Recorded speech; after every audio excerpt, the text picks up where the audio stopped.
Y'all, today we are taking a road trip down to the bayous of one of my favorite eating cities, and that's New Orleans.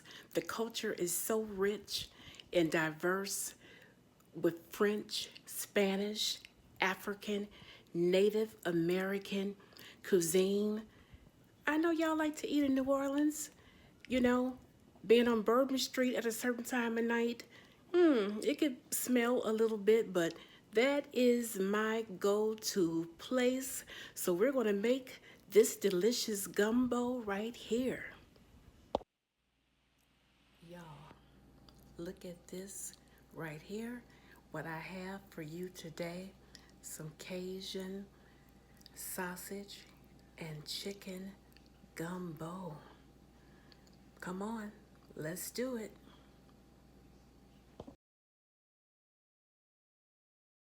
As you see here, this is some of the key ingredients that will go in gumbo. Green onion, the Holy Trinity, which is bell pepper, celery, and onion. Our chicken broth. We have sausage. We have boneless, skinless chicken thighs, which is better to use in a gumbo than using chicken breast. We have our gumbo fillet, which is used as a thickener if you're not using okra, which is really where the term gumbo derived from. We have Cajun seasoning, and I did mention about our sausage. It isn't pictured, but it's right here. So come along and we're going to make some gumbo. I'm in the midst now of cooking the boneless, skinless chicken thighs. They don't have to be cooked quite complete because we're going to chop these up to add into our gumbo. You see how our chicken here has browned. I'm going to take these out the pan, and I have a few more pieces to add, and we're going to get started with the part that's really time consuming with making gumbo, and that is making the famous roux. So y'all, now we are about to start the process of making the roux.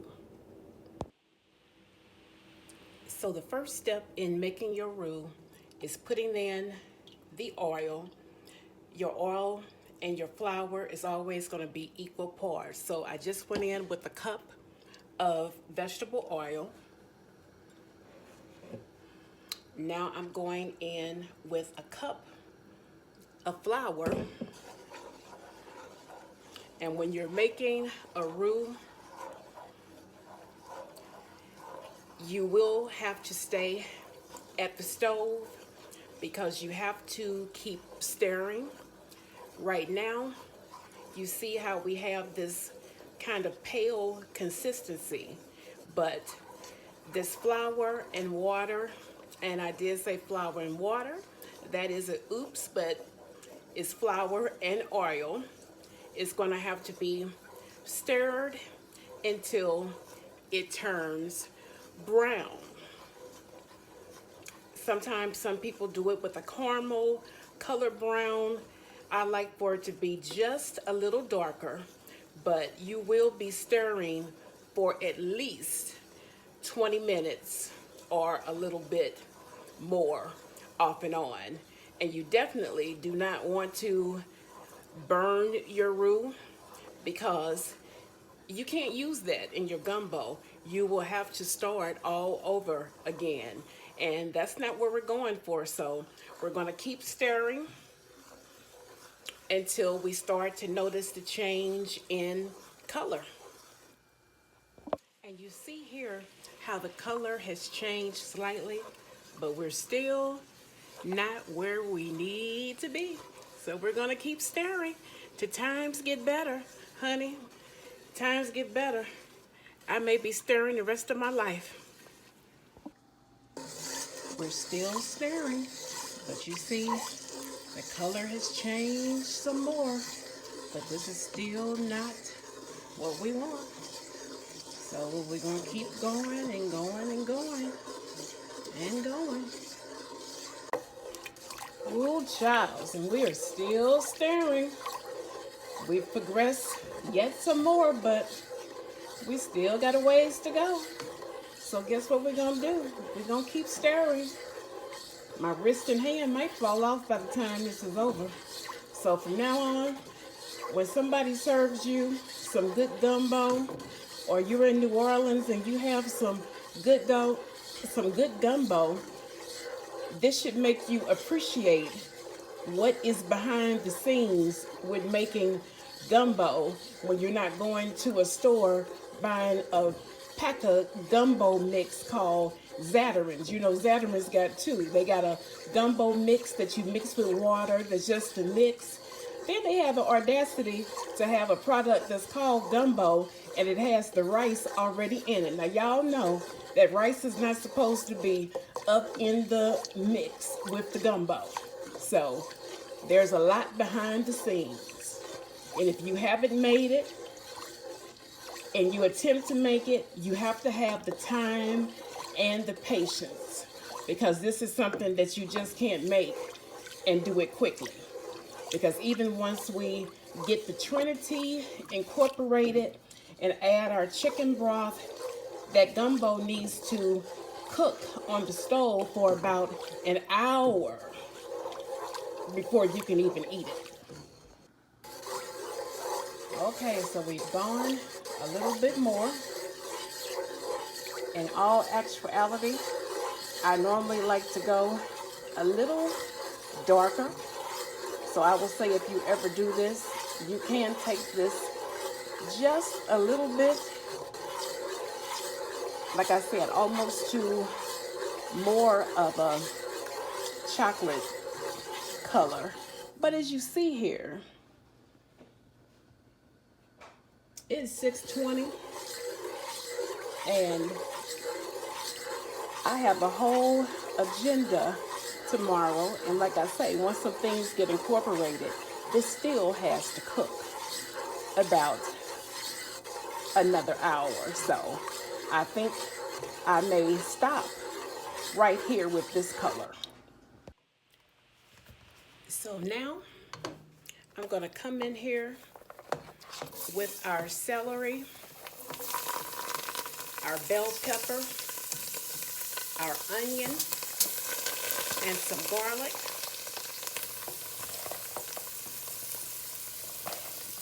In other words, known as the Trinity.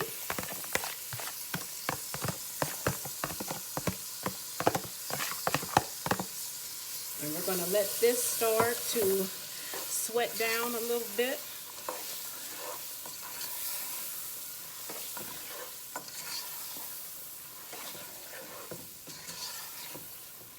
And I do apologize, I don't have you coming in at another angle when I added this.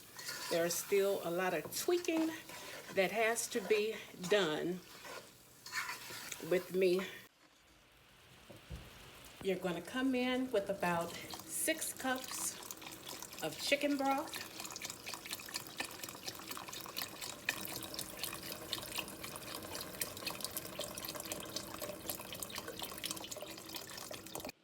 I'm coming in with the sausage that I browned earlier.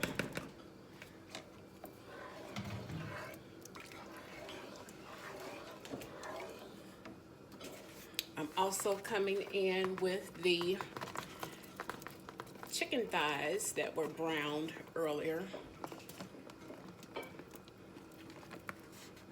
And also I will note again, especially when it comes to eating chicken, I am not a fan of chicken thighs, but boneless, skinless chicken thighs is more of ideal when it comes to gumbo.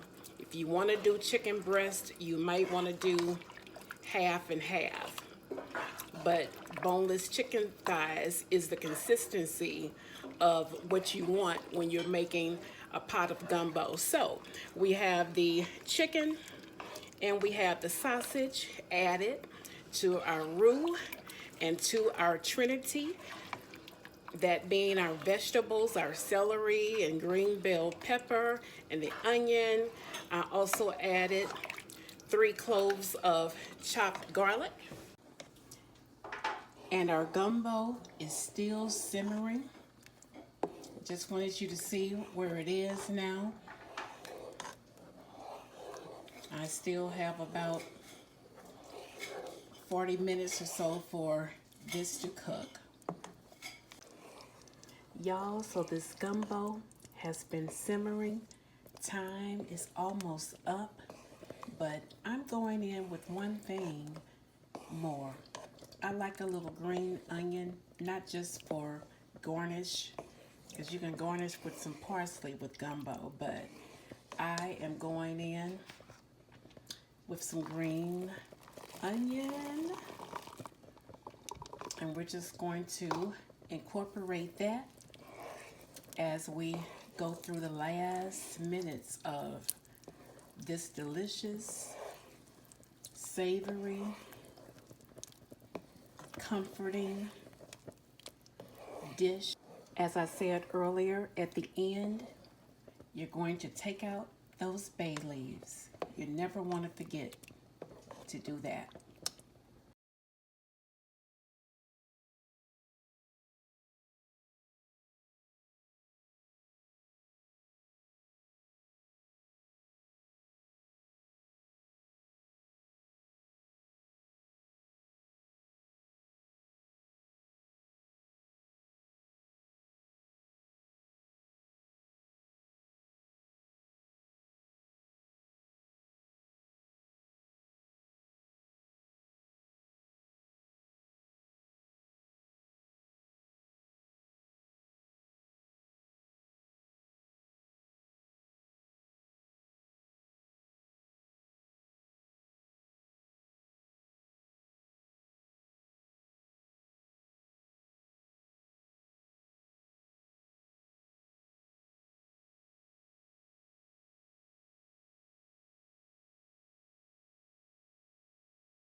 So after garnishing, time for the taste test.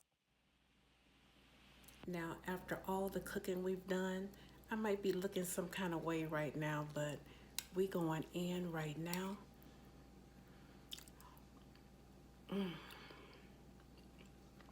My God.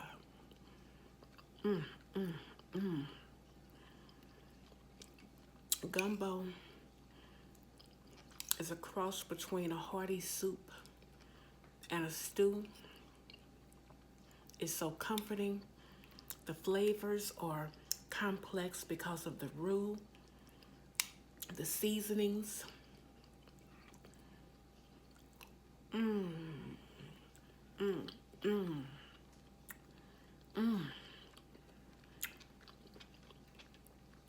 My God, today. Yum, yum. Give me some. Oh, taste and see that this gumbo, this is good. Give it a try. If you haven't, you don't need Zatarain's. Baby, I'm in New Orleans right now, even though I'm not.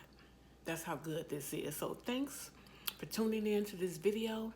Like, subscribe. Tell me, do you like gumbo? Have you ever tried to fix it? I got to finish this, y'all. If I didn't mind the floor being dirty, I would throw the spoon down on the floor. But until the next video, see y'all later. Ciao.